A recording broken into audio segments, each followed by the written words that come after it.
Daniel Henry, est-ce que tu peux me dire ce qu'est la médecine des ventouses et puis depuis quand est-ce que tu pratiques?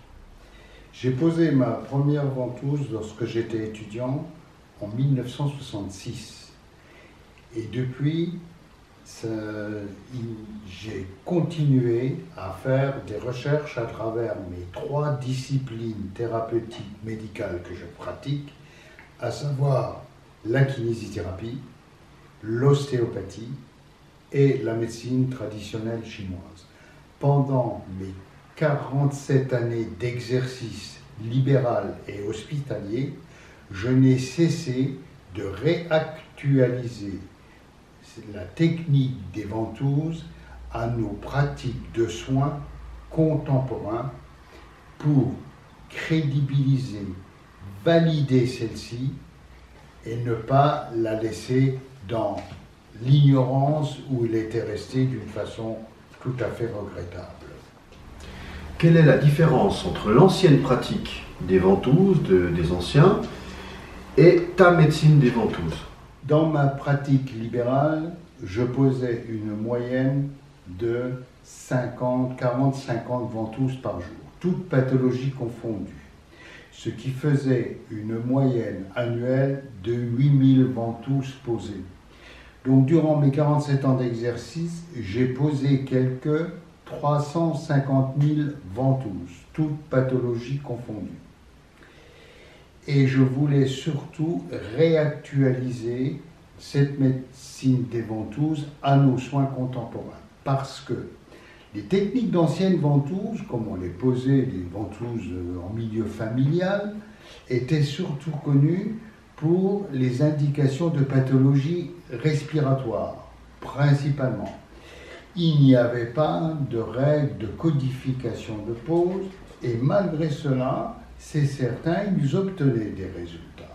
Mais incontestablement, il fallait avoir une autre procédure pour espérer une réelle perfectibilité de la technique.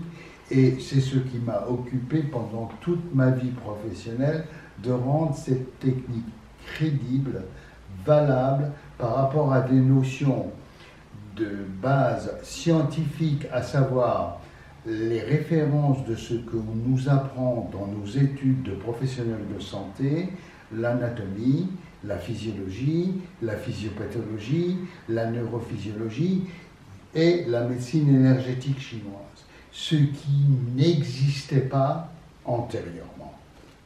Quel est cet aspect novateur de la médecine des ventouses? La technique des ventouses a suivi ma propre évolution et perfectibilité professionnelle. Je me suis dit, les anciens ont déjà obtenu une certaine qualité de résultat avec les ventouses, mais sans codification, sans précision topographique de pose. Il faudrait réfléchir, avec nos connaissances de médecine contemporaine, à perfectibiliser donc ces techniques de ventouses. J'ai donc, à travers mes 3 disciplines thérapeutiques et l'évolution de celles-ci et les différents enseignements que j'ai eus, ces différentes médecines, je les ai introduits dans ma réflexion clinique. Quand j'étais simple kinésithérapeute, j'ai introduit la clinique kinésithérapie dans la réflexion d'application et de ce fait, j'ai obtenu des meilleurs résultats. Lorsque je me suis lancé dans les études de l'ostéopathie pendant 4 ans en Angleterre, j'ai associé ce que m'apportaient les techniques ostéopathiques à la première réflexion que j'avais déjà introduite en kinésithérapie, médecine générale. Donc cette dualité de réflexion clinique pour trouver une perfectibilité de pose des ventouses a encore été améliorée du fait de cette dualité. Lorsque je me suis lancé sur la médecine énergétique acupuncturale, j'ai fait au départ 50 formations de médecine chinoise, j'ai refait 3 ans de massage chinois avec Archange, j'ai refait encore 3 autres années après.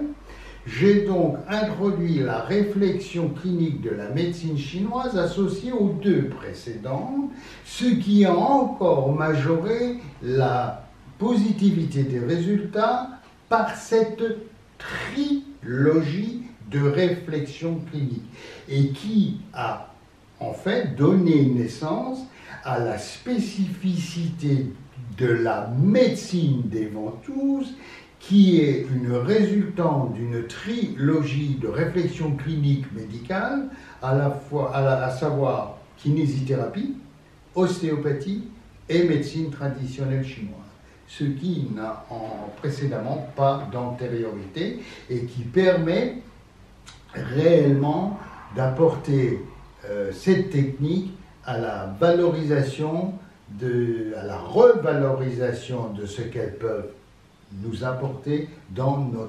soins contemporains. Mais pour précision, les ventouses ne sont pas une pratique essentiellement chinoise? Non, absolument pas. La médecine traditionnelle chinoise n'est pas un monopole des ventouses. Preuve en est, les ventouses se pratiquaient d'une façon universelle sur tous les continents. Pour preuve encore, leur dénomination existe absolument dans toutes les langues. Donc, la médecine chinoise, par contre, a été d'un incontestable apport, en particulier dans sa clinique spécifique pour les pathologies viscérales. Et c'est de là qu'intervient l'apport de la médecine énergétique quand nous posons les ventouses dans un particularisme viscéral. Quelles sont les indications à la pratique contemporaine de la médecine des ventouses? On va obtenir des résultats nettement différents car les indications vont l'être aussi.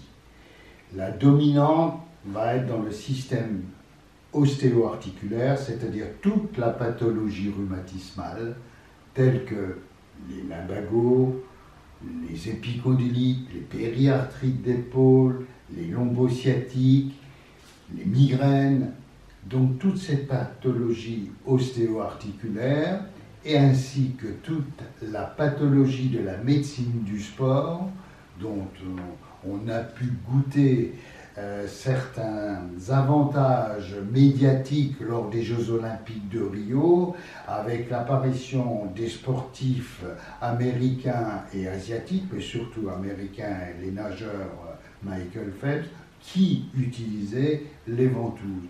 Ça, je peux en parler d'une façon plus spécifique car ça a un intérêt tout à fait particulier. Les ventouses retrouvent bien sûr leur indication dans la petite traumatologie d'entorse, de luxation, d'entorse de cheville.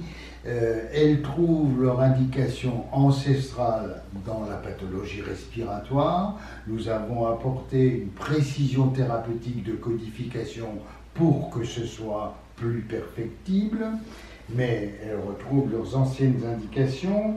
Et on va retrouver aussi toutes ces indications viscérales avec l'adjonction de la composante énergétique chinoise, telles que dans des pathologies fonctionnelles digestives, des pyrrosis, des remontées acides. On va utiliser dans des colopathies, des constipations. On va utiliser les ventouses dans des troubles fonctionnels gynéco, avec des douleurs prémenstruelles, par exemple, où on va obéir à une cartographie de pose bien précise sur ces points qui ont une réponse gynécologique décongestive, et d'autres indications telles que la dermatologie. On va utiliser les ventouses dans certains eczémas, dans certains psoriasis. Daniel Henry, depuis près de 30 ans, tu transmets ta pratique de la médecine des ventouses. Tu as déjà écrit ce premier tome paru chez Trédaniel, et paru ensuite ce deuxième tome, Médecine des ventouses également, et depuis peu vient de paraître ce troisième tome. Quel est son apport, quelle est la différence entre ce tome et les précédents? La médecine des ventouses est née maintenant, il y a 49 ans, un demi-siècle. Elle a été en constante évolution de perfectibilité thérapeutique. Les deux précédents ouvrages sont séparés à peu près d'une décennie. À ce jour, plus d'un millier de professionnels français, européens et internationaux ont été formés. En raison de la précision évolutive de cette technique et des incontestables résultats obtenus, notamment dans la pathologie articulaire et la médecine du sport, certains praticiens me réclamaient un manuel thérapeutique référent de la technique actualisé, didactique et pragmatique.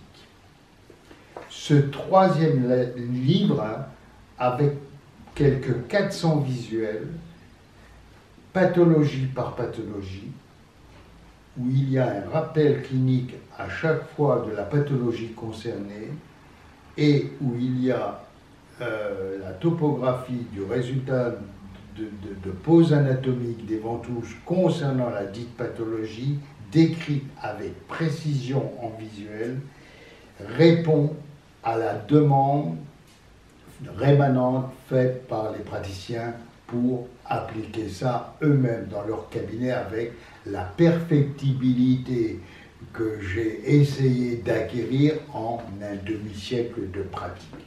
Il y a certaines techniques qui, par rapport à la définition du début, ont nettement changé, voire même totalement évolué, et pour certaines techniques, en raison de la perfectibilité acquise par d'autres procédures, ont été annulées pour être redéfinies anatomiquement autrement, car elles donnaient de meilleurs résultats. Donc, c'est le but de ce troisième ouvrage, Guide thérapeutique en médecine des ventouses, décodage des protocoles et traitements MDV, aide-mémoire du praticien. Quelles sont les nouveautés additionnelles dans ton dernier volume, dans ce dernier livre qui vient de paraître? Dans ce dernier ouvrage, on a privilégié une chronologie de description particulière des pathologies, c'est-à-dire une chronologie morphologique, à savoir de haut en bas. C'est-à-dire qu'on a commencé par toutes les pathologies qui pouvaient concerner la tête, ensuite la pathologie cervicale, les pathologies qui se situent au niveau thoracique, les pathologies du bassin, de la hanche, du genou, pour descendre ainsi jusqu'aux pieds. Ça permettait d'avoir une certaine progression pédagogique et d'autre part permettait aussi aux praticiens de retrouver par rapport au chapitre et de la pathologie concernée plus rapidement ce qu'ils recherchaient. Certaines descriptions dans les livres antérieurs n'avaient pas été faites, voire même dans les cours que nous donnons, qui sont intensifs, puisque le cours est régulièrement plébiscité, mais les stagiaires disent qu'ils ont un total d'informations qui est majeur, voire même un peu quantitativement difficile, mais ils sont satisfaits. Donc il y a une progression pédagogique à respecter, et il y a certaines choses que nous n'avions pas dit dans les cours, parce que quand on apprend quelque chose, quand on apprend à conduire, on ne débute pas par une Ferrari. Donc il faut d'abord respecter une certaine progression. Donc dans ce nouveau livre, on va avoir des chapitres aussi particuliers concernant toute la pathologie de ce qu'on appelle des compressions canalaires, et qui demande un particularisme de pose des ventouses si on veut obtenir un résultat. On va avoir un particularisme de description de tout ce qui est la médecine kiné-ostéopathie du sport, qui demande aussi une spécificité de pose pour obtenir de réels résultats. De même, pour les pathologies viscérales, on va avoir des descriptions tout à fait particulières et empreintes naturellement là aussi de la médecine énergétique. Un chapitre particulier est consacré aussi à toutes les pathologies psycho-émotionnelles. On ne soupçonne pas, avec des ventouses, selon l'interrupteur précis où on va aller la poser, l'importance qu'on pourra donner en confort à un patient sur le plan psy. Mais ça obéit à des règles draconiennes. Et surtout aussi, quelque part, consécutif à la déduction de la médecine énergétique, on va apprendre à poser les ventouses selon une véritable horloge saisonnière annuelle, à savoir qu'il y aura une topographie de pose précise à faire au printemps, une autre topographie de pose des ventouses précise à faire en été, ou en automne, ou en hiver. Quel est l'intérêt? D'une part, avec ces précisions saisonnières, on va donner aux patients un confort, un moyen de lutte dans une sensation de bien-être par rapport à la saison. On n'a pas pour chacun la même confortabilité en été pour certains, au printemps pour d'autres, de la même manière qu'on ne va pas être vulnérable vis-à-vis de certaines pathologies en fonction de certaines saisons où elles vont prédominer. Les ventouses ne sont pas là obligatoirement pour enrayer tout, mais elles vont donner une confortabilité de régulation permettant aux patients d'avoir un meilleur bien-être dans la saison donnée. Ça n'avait pas été non plus expliqué auparavant. D'autre part, il y a tout un chapitre qui est aussi spécifique à ce dernier ouvrage, à savoir la dualité d'utilisation des ventouses avec des supports cutanés. C'est-à-dire qu'on va mettre, par exemple, sur un point particulièrement respiratoire, un support cutané tel qu'une huile essentielle d'eucalyptus ou une phytothérapie spécifique d'eucalyptus ou miaouli. Le fait de mettre une ventouse dessus, avec le principe d'action de la ventouse, plus la connaissance de ce point qui est électivement respiratoire en médecine chinoise, on va augmenter la perfectibilité des résultats. Et c'est ainsi, non pas uniquement pour le respiratoire, mais c'est ainsi dans des indications circulatoires, dans des indications douloureuses pour utiliser une majoration de l'effet antalgique, et ainsi de suite dans les autres indications. Je te remercie pour ton temps, Daniel Henry, et au plaisir de continuer à former des gens en ta compagnie.